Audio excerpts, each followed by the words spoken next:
Hi friends, எல்லோரும் எப்படி இருக்கீங்க? நல்லா இருக்கீங்களா? இன்றைக்கி நம்ம என்ன பண்ண போகிறோன்னா, இன்றைக்கி பூண்டு ஊறுகாய் பண்ண போகிறோம். பூண்டு தொக்கு சாப்பாட்டுக்கும் சாப்பிட்லாம், நம்ம இட்லி தோசைக்கெல்லாம் சப்பாத்திக்கெல்லாம் தொட்டு சாப்பிட்டுக்கலாம். அந்த மாதிரி ஒரு பூண்டு ஊறுகாய் சேர்ப்போம்.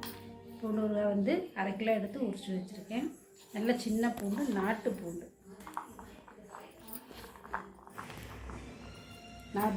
எடுத்து ஊற வச்சுருக்கேன். இப்போ நம்ம இது ஊறுகாய்க்கு பண்ணுறது நம்ம எடுத்து வைப்போம். சட்டி சூடாகிட்டு நமக்கு இதுக்கு ஒரு ஸ்பூன் கடுகு, ஒரு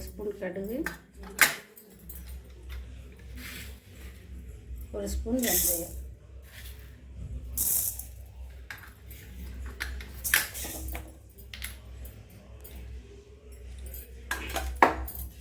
நல்லா கொஞ்சம் ரவக்காய் வறுத்துக்குவோம்.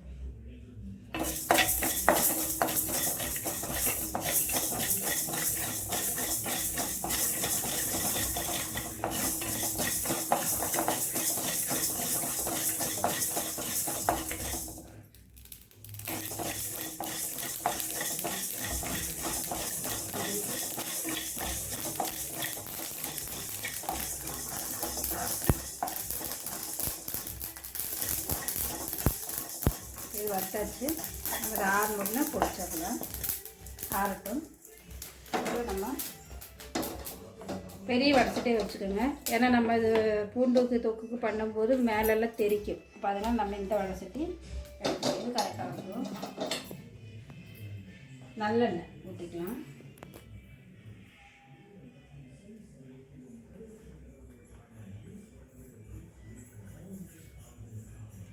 நல்லெண்ணெய் கொஞ்சம் 1/4 லிட்டர் எடுத்துருக்கேன். 1/4 லிட்டர் கொஞ்சம் கம்மியாக ஊற்றிக்கலாம். ஏன்னா நமக்கு எண்ணெய் இருக்கிற வரைக்கும் ஊறுகாய் கெட்டு போகாது. இது நல்லா பூண்டு வதக்கிடலாங்க. அந்த இது பார்த்தா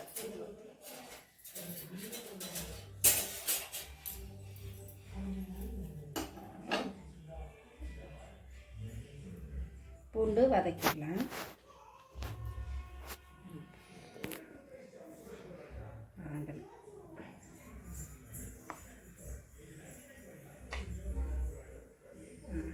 எண்ணெய் சூடாச்சு. இது நல்லா கொஞ்சம் வதக்கி எடுத்துடலாம்.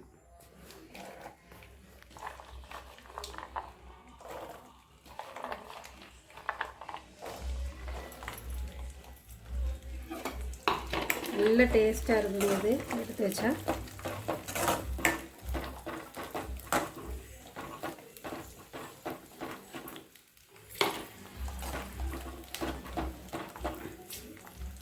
நல்லா கொஞ்சம் வதங்கிட்டுங்க எண்ணெயில். அதுக்குள்ளே இதை ஆறணுன்னா பிடிச்சிடலாம்.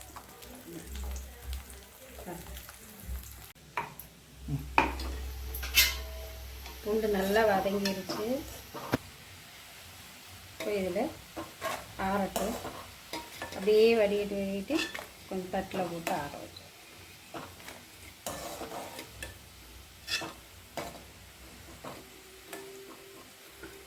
பூண்டு அப்படியே சுண்டு போச்சு.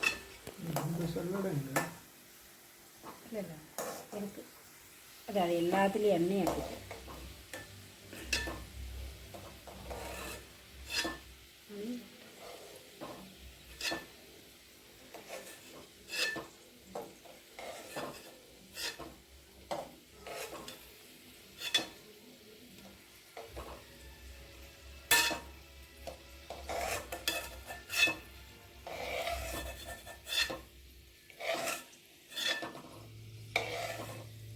எல்லா பூண்டு எடுத்துட்டு நம்ம ஆற வச்சிடலாம். ஆறி நம்ம மிக்சியில் போட்டு அடிச்சிடலாம். லைட்டாக ஆறட்டும். ஆறினதுக்கப்புறம் நம்ம இந்த வெந்தயம் கடுகு பிடிச்சோம் இல்லைங்களா, அதிலே போட்டு நம்ம அரைச்சி எடுத்துடலாம். ஆறட்டும் கொஞ்சம்.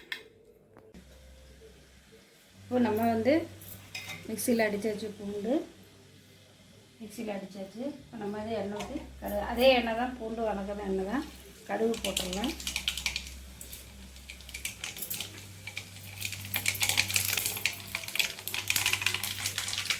நல்ல தண்ணி இல்லாத காஞ்ச கருவேப்பிலை, அந்த கடை பச்சை தான், தண்ணி படாதது போட்டாச்சு. நம்ம இந்த பூண்டு இதில் போட்டுருவோம். முழு பூண்டு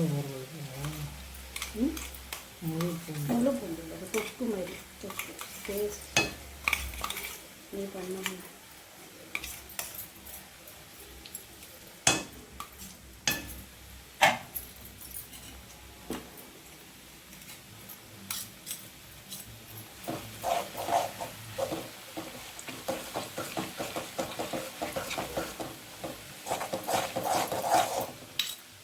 நல்ல நைஸாகவும் நம்ம அரைச்சிக்கலாம். இப்படி நம்ம இதில் ஏன்னா கொஞ்சம் தொட்டு சாப்பிட்றதுக்கு நல்லாயிருக்கும். இதில் வந்து நம்ம பெருங்காயம்,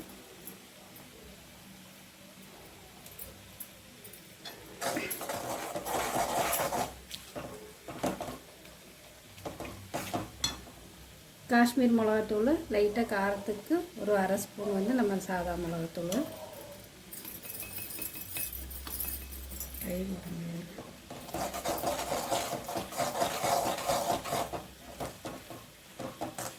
நான் இந்த ஸ்பூனுக்கு மிளகாத்தூள் 3 ஸ்பூன் எடுத்துருக்கேன். காஷ்மீர் மிளகாத்தூள் தான்.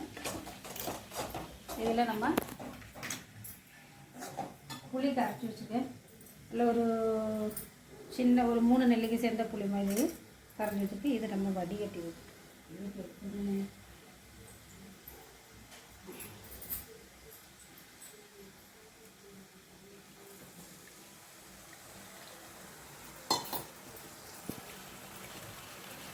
புளி சக்கை போட வேண்டாம், தண்ணி மட்டும் ஊற்றுங்க.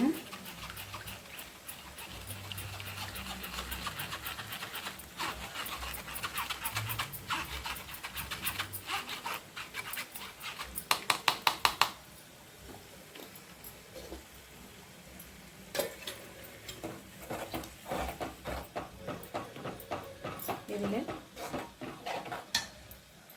பிடிச்ச கடுகு வெந்தயம் பொடி,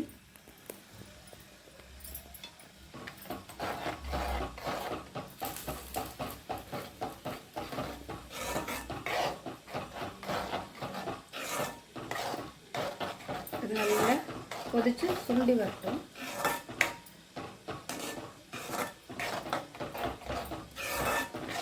லைட்டாக நம்ம உப்பு போட்டு கொடுத்துடலாம். இப்போ எதுவுமே போடலை, ஒரு ஐட்டம் அந்த மாதிரி உப்பு கொஞ்சம்.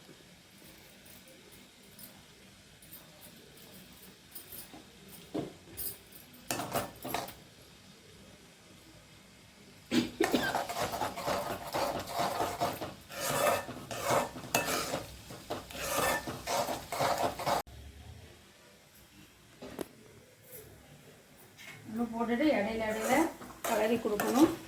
இது இன்னும் கொஞ்சமாக தொக்கு மாதிரி வரணும். நம்ம இதில் கூட வெல்லம் போட்டு கொடுக்கலாம். அப்போ தான் டேஸ்ட் என்னன்னு வெல்லம் வெல்லம் வெல்லம் போட்டால் செம்ம டேஸ்ட்டாக இருக்கும். இட்லிக்கு தொட்டுக்கலாம். இட்லிக்கு மெயின், சோத்துக்கு பசங்க சாப்பிட்டுக்கலாம். அவ்வளோ டேஸ்ட்டாக இருக்கும். இனி தெரிக்கிறதும் இன்னும் நல்லா நம்ம மிக்சியில் நல்லா நைஸாக அடிக்கலாம். இது ஒரு டேஸ்ட் ஆகும். இது தொடக்கூடாது, கெட்டு போயிடும். எல்லா இடத்துல இருக்கட்டும். இதே சிம்மிலே இருந்து கொஞ்சம் தொக்கு மாதிரி வாட்டும்.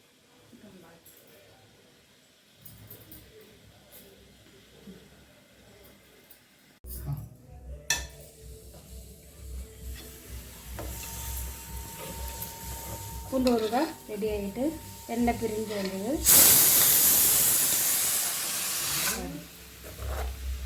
நல்ல எண்ணெய் பிரிஞ்சு வந்துச்சு. நம்ம சின்ன கிண்ணத்தில்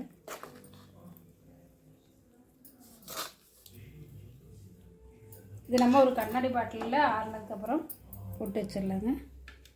பூண்டு தொக்கும் சொல்லலாம், ஊறுகாய்